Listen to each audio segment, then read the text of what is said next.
has been destroyed. Blue team has slain the dragon.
hear us.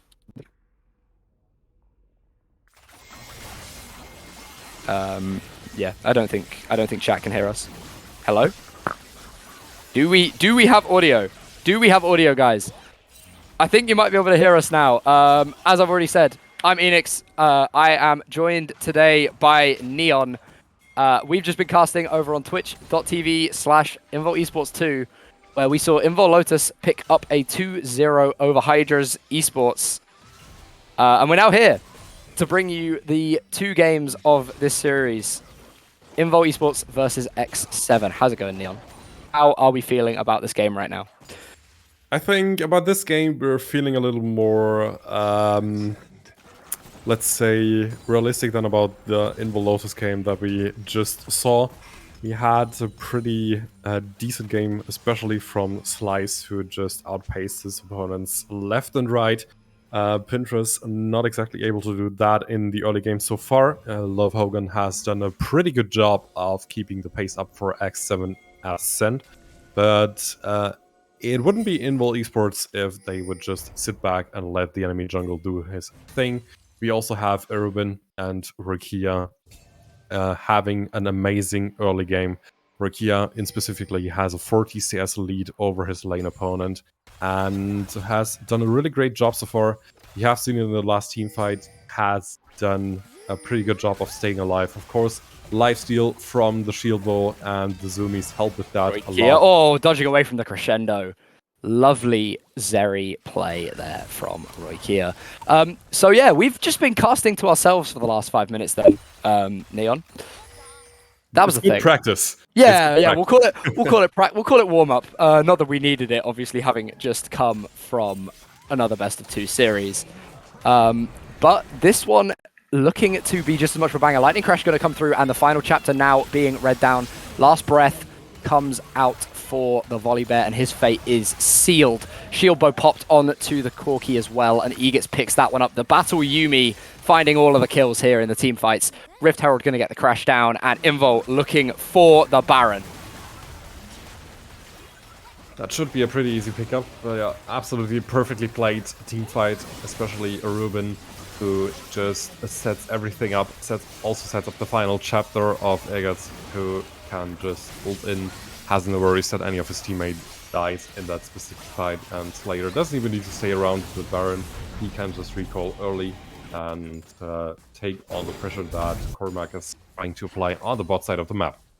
Yep, Slayer going to answer the Fiora. Obviously, Ornn into Fiora, not the best matchup, but I think at this point, Slayer has enough that he can hold back Cormac. Forge God going to be called, though, and Invul looking for a pick onto the X7 top laner.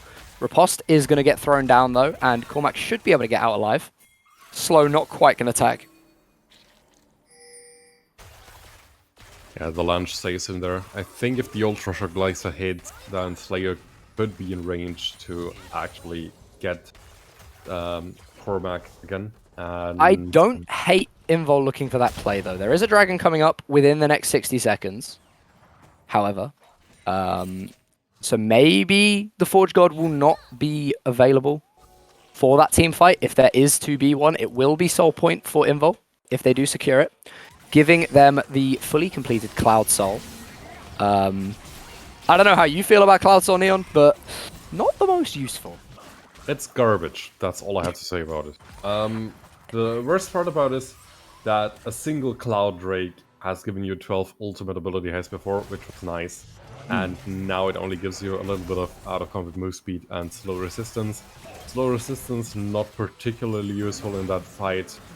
And it is going to be Soul. It is going to be Soul picked up. X7 not even wanting to contest this. And you may be criticizing the percentage move speed out of combat, but you've got to play for the rotations, man. It's clean LCK macro gaming only here. It's absolutely clean, and it also has an angle to make a comeback for X7 Ascent if they manage to get their hands on the Elder Dragon. If there is a fight at the Elder Dragon and a 50-50 Elder flip, that Love Hogan might be able to decide for his team. That is also something that X7 Ascent may have in mind. They will have in mind, and something they can turn the game around with.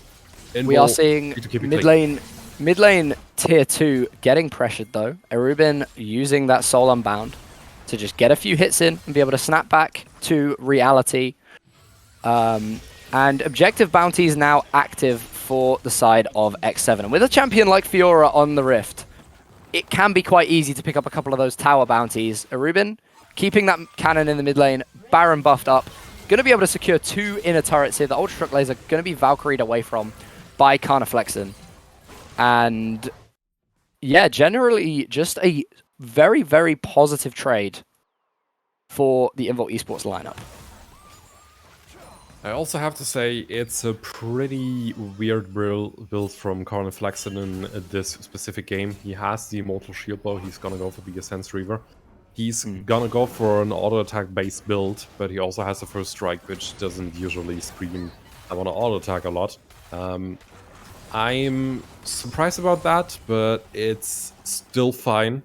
Carniflexen is gonna deal a lot of damage, a lot of magic damage, because nobody's really going to itemize strongly against him, since he's the only AP threat on the team of Invulnerables. No, never mind, X7 Ascent.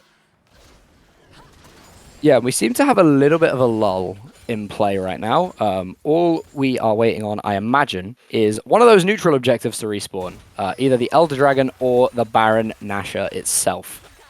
The big purple Hydra, although Hydras aren't in this game. But Invul, 4,000 gold is the advantage, plus the Cloud Soul. Will be very, very nice for the Zeri in particular, actually, the Cloud Soul. That extra injection of movement speed at the start of the Lightning Crash, enabling her just a little bit more kiting while she builds up those stacks. Definitely helps. It has been nerfed in the last hotfix, patch 12.12b. We have seen that Zeri gets a lot less move speed, but the Cloud Dragon works a little against that, gives her a little bit more initial move speed when she fires up the Lightning Strike. But keeping up the move speed is, of course, the difficult part for Roikia in this game, and he will need a lot of stacks in short time to actually work against the nerfs that Riot Games have imposed onto Zeri. Yeah, and we are going to see another fight here. Lovhergen going to face check into 3 members of Invul, but nothing going to come of it. Too much support in behind for the X7 jungler. All the while, though, Roikia shoving in this top lane wave is a little bit overextended. Could be quite a massive damage on the Ultra Shock Laser, though.